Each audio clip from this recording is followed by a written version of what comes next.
Hello there. If in doubt, bring the army in, even if it's to spy on law-abiding UK citizens.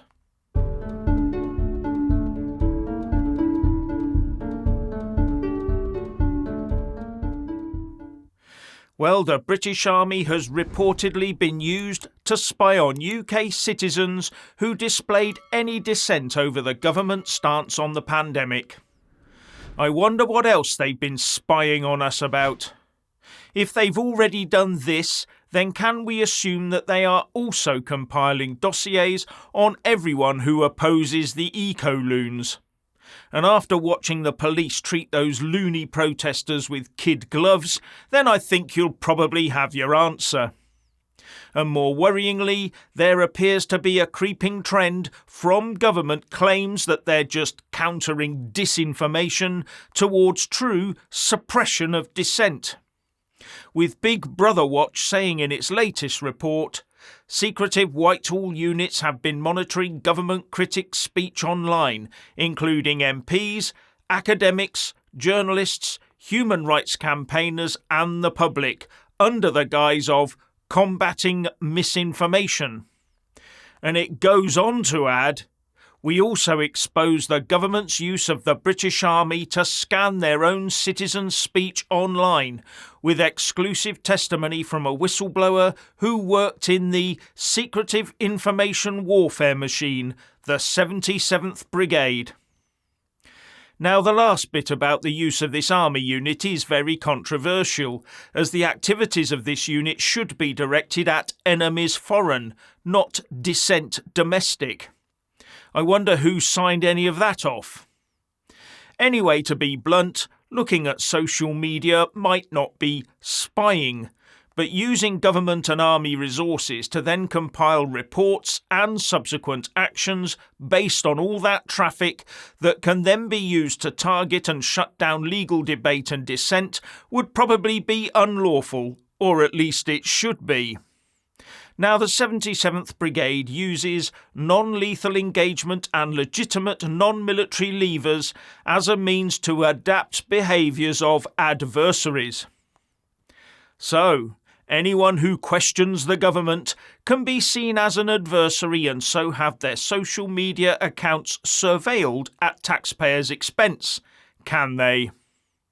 And it would be legitimate to wonder if the government went further than this with others of its even more covert agencies. For its part, the government denies any of this information was used to target individuals. It was just used to deal with what they call the serious threat of online disinformation. However, many people had their social media posts either taken down or throttled during this time, and many of those people suspect it was as a direct result of government negotiations with big tech. Now, either something is legal or it is not, and government has no mandate to interfere with our legal freedom of expression. And to me, that looks exactly what they were really up to. I say, make a law that is clear to all, or keep your noses out. And we've already seen recent Twitter revelations from the US regarding their authorities chatting with the ever-willing higher echelons of social media and asking them for assistance in shutting down certain topics. The big question is, do you trust your government? Now, the government no doubt took legal advice on the use of the 77th Brigade. But here's what the CPS says about surveillance. Whilst researching open source materials available without restriction to any member of the public is unlikely to require a directed surveillance authority, the covert monitoring of online activity can amount to directed surveillance for which an authority under the Regulation of Investigatory Powers Act should be sought.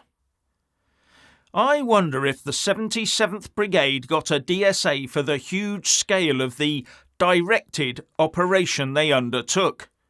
And could this also apply to the bulk surveillance of Twitter users by the police engaged in checking our thinking? Now that would be nice to know. And never far from the limelight, Boris Johnson has been tipped by Jacob Rees-Mogg to replace Nadhim Zahawi as the next Tory party chairman and minister without portfolio. Although I'm not sure if Rishi Sunak would go along with that.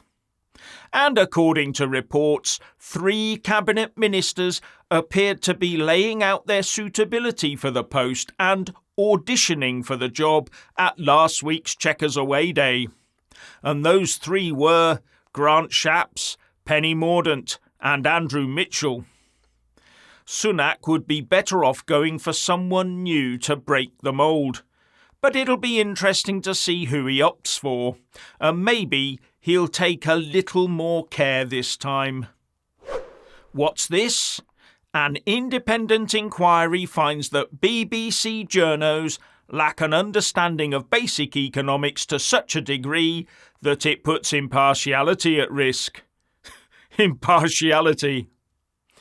The BBC board commissioned a thematic review into their coverage of taxation, public expenditure, government borrowing and government debt, and found their own output to be below par.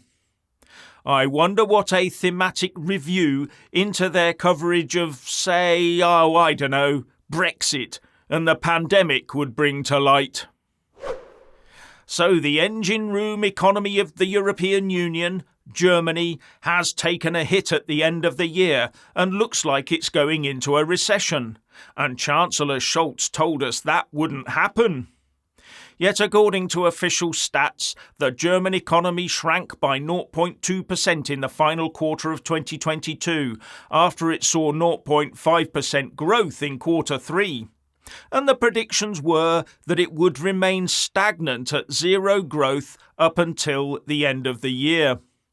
But the economic and financial analysts at ING said, "We stick to our forecast of a winter recession in Germany and a very mild recession for the whole of 2023.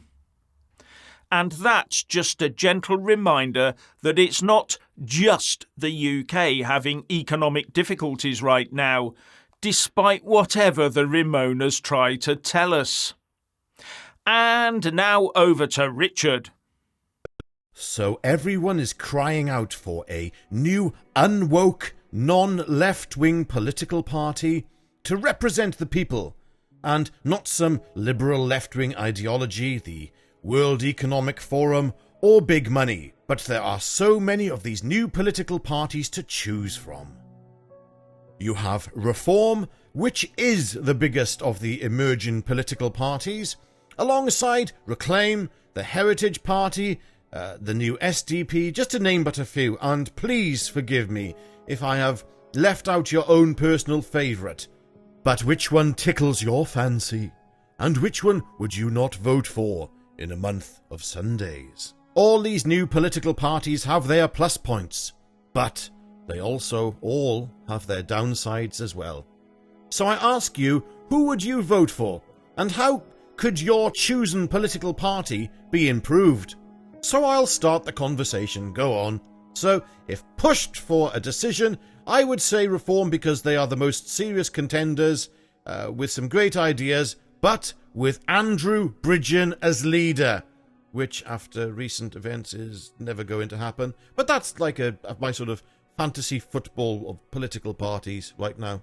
Okay, but I do have a soft spot for Lawrence Fox and his party. Oh, I don't know. Please leave your thoughts on this below in the comment section, because it's time we free-thinking people had an adult debate on what we would like our political representation to look like. And more to the point, what we don't want it to look like. Okay, we know what we don't want it to look like. You just have to tune into Prime Minister's questions and see the babbling that goes on there. And these are our representatives. Honestly, they are meant to be our representatives. We need to have this conversation.